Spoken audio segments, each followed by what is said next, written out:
I am back from my favorite local coin store with a recent silver and foreign coin haul. And this purchase includes the largest silver coin that I've ever purchased.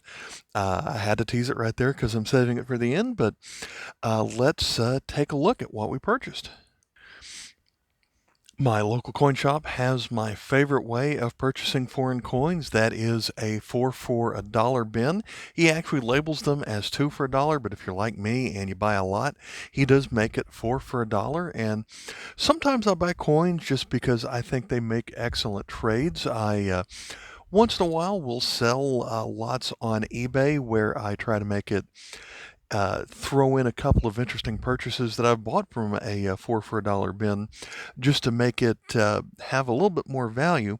And that's what this first coin is. It is from Ireland. Ireland does use the pound just like Britain does, except their £1 coin is a lot larger than the British pound. And so, of course, in their Gaelic language, they're going to call it more of the punt, but we have, I think that's called a red-tailed deer on here. Flip it over, and like all Irish coins, we've got the harp Ire, and this was made in the year 1990. This has a catalog number of KM27. Next up, I did also find a British £1 coin. I always purchase these when I can find them for a quarter because that's worth $1 just in foreign exchange value. Now, people always ask me, where do I exchange them? I don't really have a place, but knowing that they do have some value to them is a good reason to get them. You don't see these in bulk lots very often, and again, they make for nice trade. For a while, the British £1 had a different design every year. This one was made in 1985 and then repeated in 1990. This one represents, I believe this is a Welsh leek, and it is part of what they called their diadem series. A diadem is a fancy word for a crown, so you have a leek plant with a crown around it. Flip it over, and we have the portrait of the Queen on this side. So this one has a catalog number of KM 941. Next up, with another coin that I did have. I wasn't sure about it when I picked it up. This one is from Australia. It is going to be a 20-cent piece, so this is a nice large coin, but it was a 1-year commemorative. Celebrating the 50th anniversary of the United Nations. And so they only made this for 1 year. This is going to be KM 295. Next up is a coin that I just don't see very often. It's a shame that it has a hole in it, but for whatever reason, I have a lot of older Luxembourg coins that have been cleaned, so in a sense, this is just going to fit in having a small damaged coin with it. But this is a 5 centimes coin from 1924. Flip it over, and we have the monogram of the Grand Duchy of Luxembourg, 1924. This is KM 33.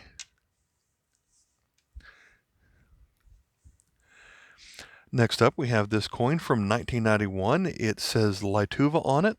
That's the country we call Lithuania. Many of their coins were made in this 1 year. It's an aluminum coin, and all the coins from that year have this design on one side. We flip it over to find out that it is a 2 centai coin. And so even though it's aluminum, I think this one has a little bit of its sparkle left. I never can remember which ones I do and do not have. I did have the 2 centai coin, but that's going to be KM86. And I do think it makes for another good trade coin because you just don't see those all that often.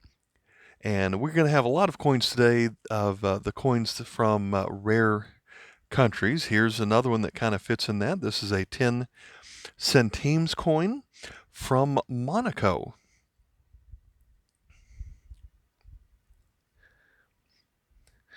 This is going to be KM142. Let's flip it over for Prince Rainier III. Of coin from 1962.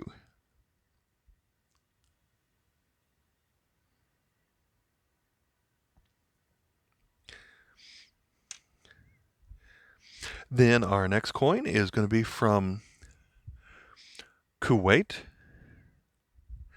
It looks like a zero and a little diamond right there, but in the Arabic numerals, the zero or raindrop shaped numeral is a 5, and that little diamond, sometimes it's just a dot, is a 0. So this is 50 fils KM13 from 1979.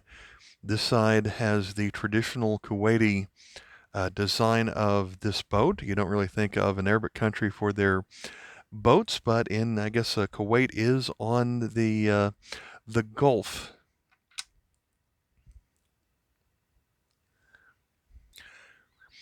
Our next coin is going to be from Nigeria, 1976.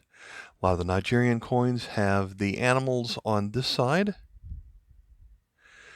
But what's different on this coin is going to be here on the obverse, we have 10 kobo, and I guess those are a couple of palm trees, or at least something like that. This Nigerian coin is KM10, and even though it is probably a low denomination coin, it still has the security reading that we sometimes see on here. So there's kind of a gap in the little notches right there, but got reading all the way around with kind of a thinner middle layer with extra bumps alongside it. But kind of surprised to see that on something that's a low value coin, but there we go. Next up is going to be a coin from Ghana.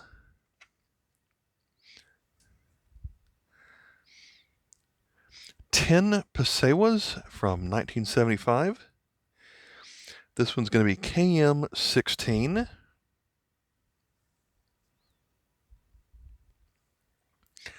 This design is typical of Ghana coins, freedom and justice. Next up, we go for another Arabic coin. Again, we have the circle and a dot, so again, that is 50. This one, again, is 50 fils, but from another country. Here we have 3 palm trees, so kind of mixing together things that we've seen from previous coins. This one is a coin from Iran. On the right side here on the Arabic calendar, it's their 3 is backwards compared to ours, so 1300. The date on this side still uses their numerals, but it has our calendar year of 1970. This is KM 128.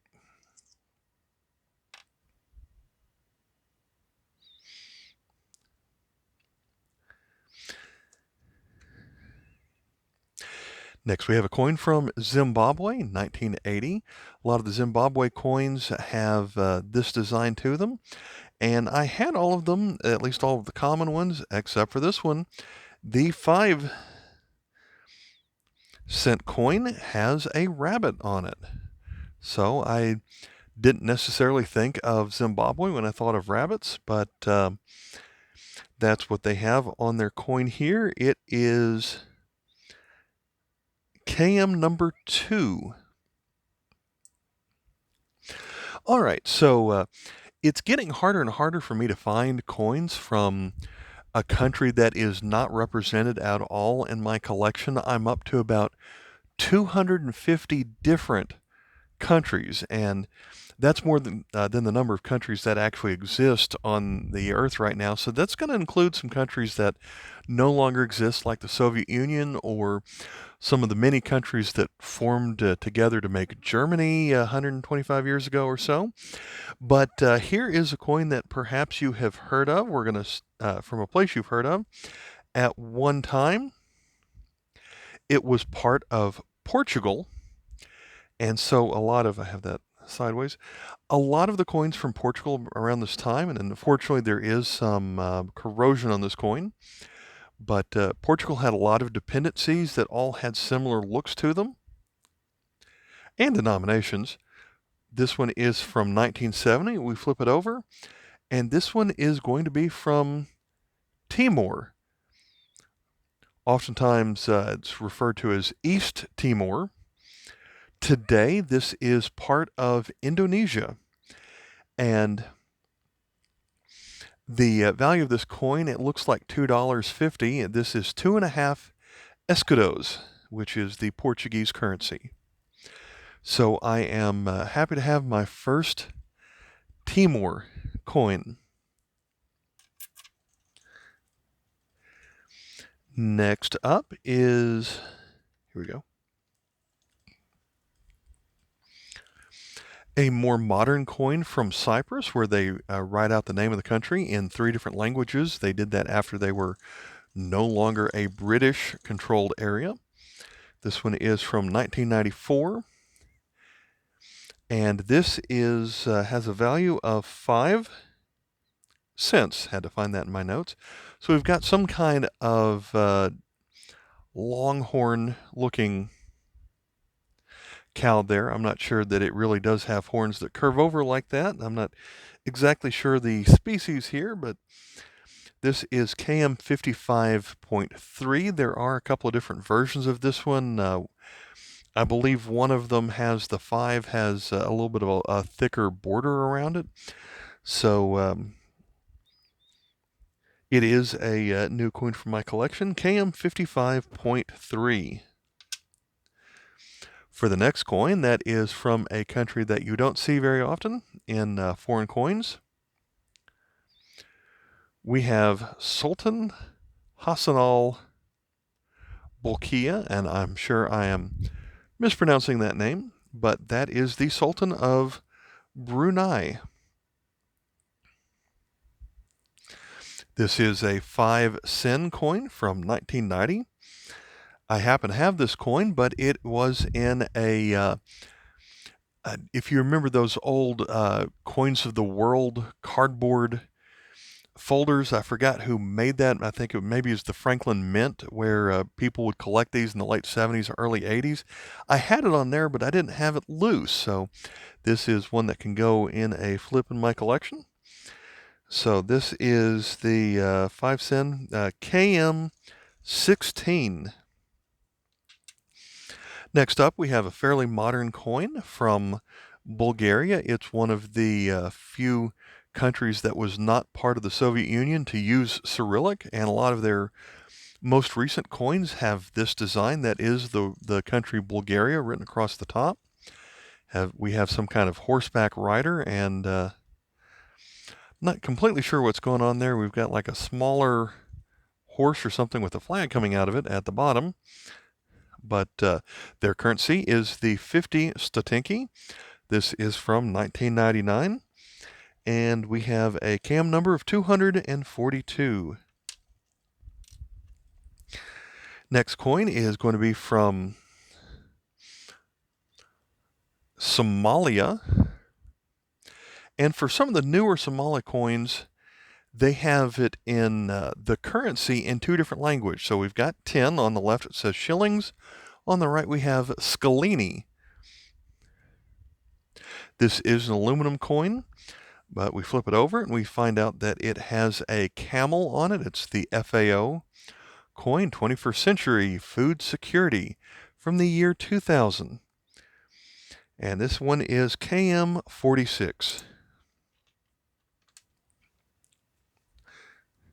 Back to another Arabic country, although this one does use numerals that Americans can recognize. It has a 25 on it. This one is a 25 fils. And all of the coins from this country have a similar design where it's the number with a little bit of Arabic writing on a box on top of the number. Some of their larger denominations from modern times are bimetallic. This one is going to be from, trying to figure out which side is up. I believe that is up. The state of Bahrain. We have another coin from the year 2000 on the left in the Arabic calendar. It says 1420. And there are a lot of animals going on there in the center of this design. KM 18. This next coin is in very rough shape, and I don't know. I'm thinking that this one was probably in a fountain somewhere for maybe it was on the beach that someone found with a metal detector, but that's in really rough shape. It's not even round anymore. Some of the edge is just peeling away. But I picked this up and I thought to myself, I can't even tell you what coin this is from or what country this coin is from. And let's see, at the top, there's the word Markazi Banki. I guess that's bank. It has a year of 2001, so it's not that old. You can see this one is has a lot of corrosion in different colors, but the currency is 10 SO apostrophe M. The catalog listed as just SOM without the apostrophe, but I don't know if it's pronounced SOM or SOM or what it is. We've got an outline of the shape of the country right here, I guess, with lines through it. And the country starts with the letter O. After I thought about it a little bit more, if you change that O to a U, this pronounced Uzbekistan. And so I did have a coin from Uzbekistan, but I did not recognize this when I picked it up. This is in such rough shape it wouldn't have much value to it, but that makes for a good placeholder because I might never see one of those again. Our next coin is going to be a modern coin from Vietnam. This is one of the smallest denominations of a modern Vietnamese coin. It's 200 dong. From 2003, and here we have the design that does appear on most modern Vietnamese coins. It's going to be KM71. Our next coin is going to be a modern coin from Malta. So we continue with the coins that we just don't see from countries that we don't see very often. This one is 2001. And their 5-cent coin has a crab on it.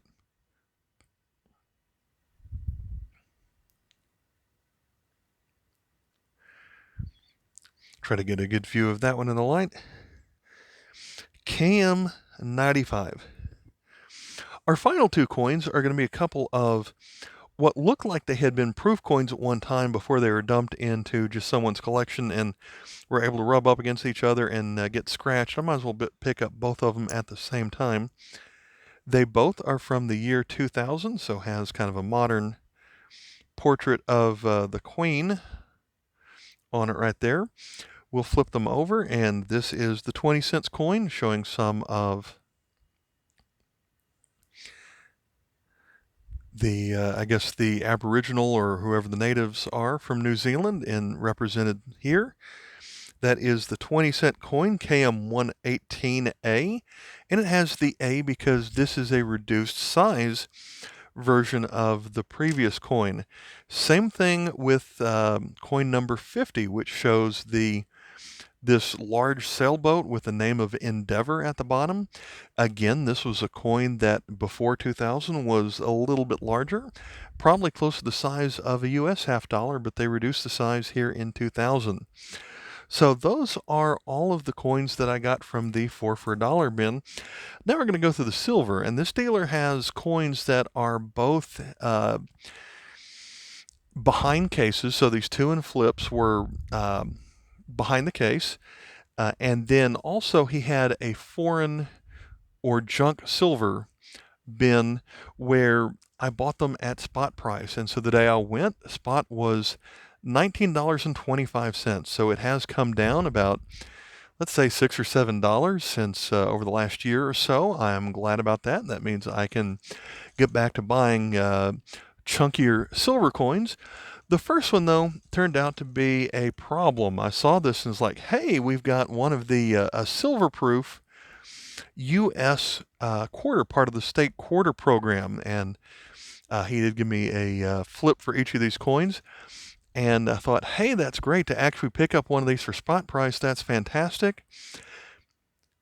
I don't know how well you know American coins or the United States state series. Of course, they did all the states first and went back for all the territories.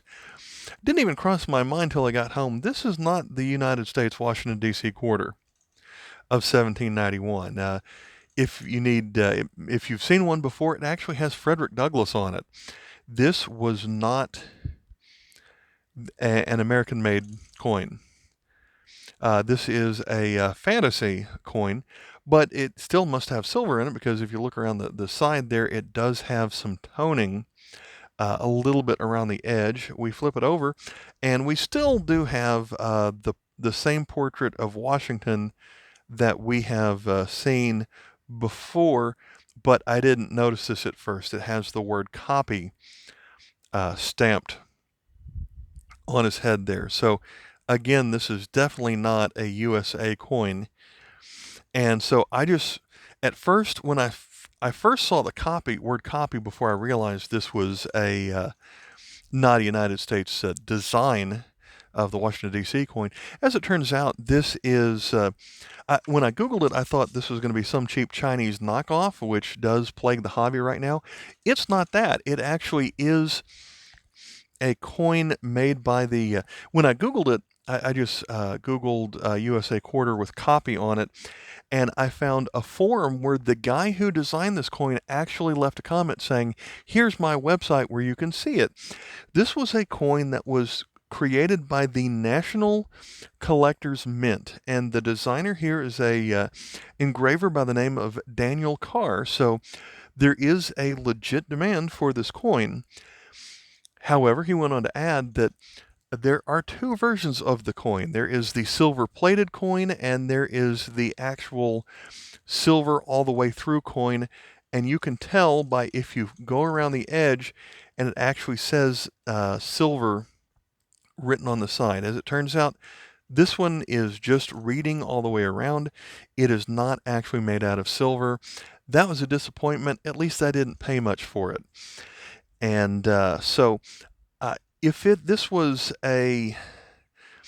I had paid, more than, I don't know, $5 for this coin, perhaps I would have called the coin store and said, hey, just to let you know, you sold me a coin that was silver. They've been solid in the past. They've treated me right in the past many times. It wasn't worth it to me to complain to them. I'll just let this one pass. But a little bit disappointed that it wasn't really silver, but it is neat enough that I'm not going to just throw it out or something like that. So getting to something a little bit better, and I did pay $15 for this, and I added some of my own notes to it. This is a Belgian silver coin from 1958. This one is 0.835 silver.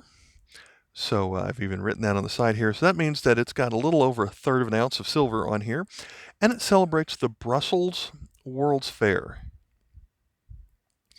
KM 151.1, and the reason it has that 0.1 is, like so many other Belgian coins, there are two versions for the two different languages that are spoken in Belgium for the name of the country. This one says Belgian.